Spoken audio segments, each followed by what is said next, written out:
Mohon dijelaskan konsep sekali selamat tetap selamat. Artinya kita terima Yesus Kristus secara pribadi, maka jaminan hidup kekal menjadi kepastian.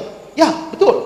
Kemarin kan sudah saya tunjukkan, Yohanes pasal 10, ayat 28 dan 29. Yaitu, aku memberikan hidup kekal kepada mereka, dan mereka pasti tidak akan binasa sampai selama-lamanya. Seorang pun tidak akan merebut mereka dari tanganku. Dari tanganku ini tangan Yesus. Berarti orang percaya dipegang oleh tangan Yesus. Lalu ayat 29, Bapakku memberikan mereka padaku lebih besar daripada siapapun, dan seorang pun tidak dapat merebut mereka dari tangan Bapa. Berarti ada tangan Bapa yang memegang orang percaya, tapi ada tangan Yesus yang memegang orang percaya. Berarti orang percaya dipegang oleh dua tangan, tangan Bapa, tangan Yesus. Siapa yang bisa merebut kita dari dua tangan yang maha kuasa ini?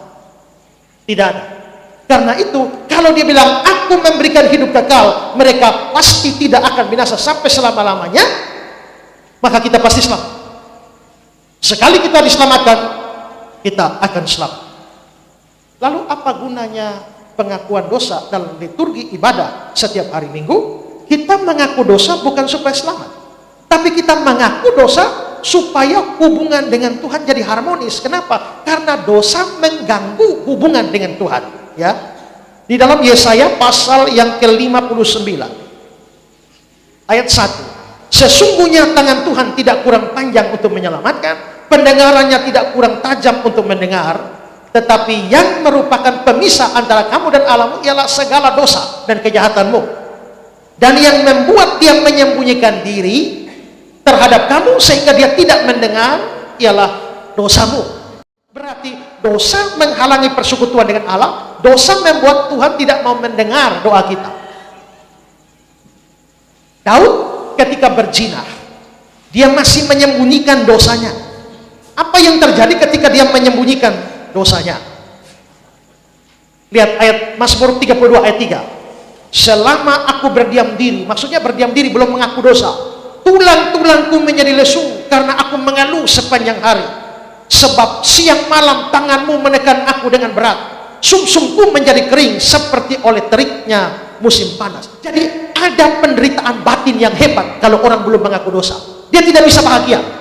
Ketika dia mengaku dosa dan diampuni, atau Tuhan menyatakan pengampunan pada dia, maka dia berbahagia. Makanya di ayat 1 dia bilang, berbahagialah orang yang diampuni pelanggarannya dan yang dosanya ditutupi. Ada anak kecil yang satu hari Minggu sore dia jalan-jalan di kebunnya halaman belakang, dia lihat bapaknya ada punya bebek banyak. Karena bapaknya punya bebek banyak, dia kepengen tes. Dia pakai katapel, mampu tidak dia bisa hantam kepala bebek itu dengan katapel. Akhirnya dia ambil katapel, dia arahkan ke bebek itu dan dia tak, langsung hantam, bebeknya mati. Begitu bebeknya mati, dia takut. Aduh, bebeknya bapak mati, payah saya. Kalau bapak tahu bahaya, akhirnya dia secara diam-diam ambil bebek itu dan dibuang ke sungai. Dan dia pikir aman. Hari Senin masuk sekolah, biasanya dia dan kakaknya itu dikasih uang jajan oleh mamanya, 10.000. Dia dapat 10.000, mamanya dapat 10.000, kakaknya dapat 10.000. Sampai di sekolah ketika mau jajan, kakaknya bilang begini, adek, kasih uang jajan adek pada kakak, 10.000. Store. Dia bilang, kenapa saya harus store?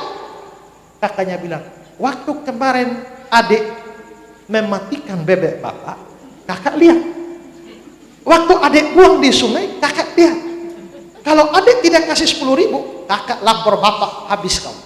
Akhirnya si adek takut, serahkan 10.000. Besok dapat 10.000, giliran mau jajan, kakaknya bilang, adek bilang, ingat bebek. Karena bilang bebek, adek store 10.000.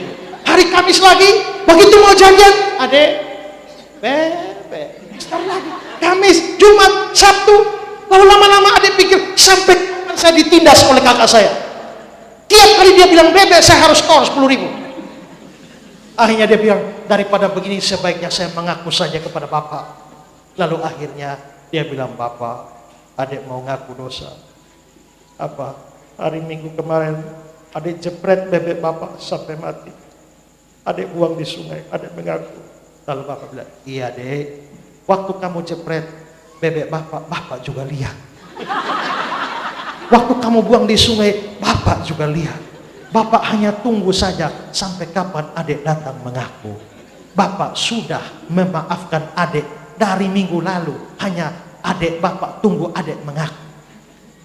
Berarti pengampunan bapaknya pasti berikan. Tapi relasi itu, kedamaian di dalam hati menjadi terganggu apabila dosa belum dibereskan. Karena itu biarpun Tuhan menjamin kita selamat, tapi kita tetap membereskan dosa, harus meminta pengampunan. Karena dosa menghalangi hubungan kita dengan Tuhan. Dosa bisa buat doa terhalang jawabannya. Dosa bisa mendatangkan hajaran Tuhan, Wahyu pasal 3:19, dan dosa bisa menghilangkan damai sejahtera kita. Karena itu, sekalipun sekali selamat tetap selamat, tapi kita tetap harus datang memohon pengampunan akan dosa-dosa kita.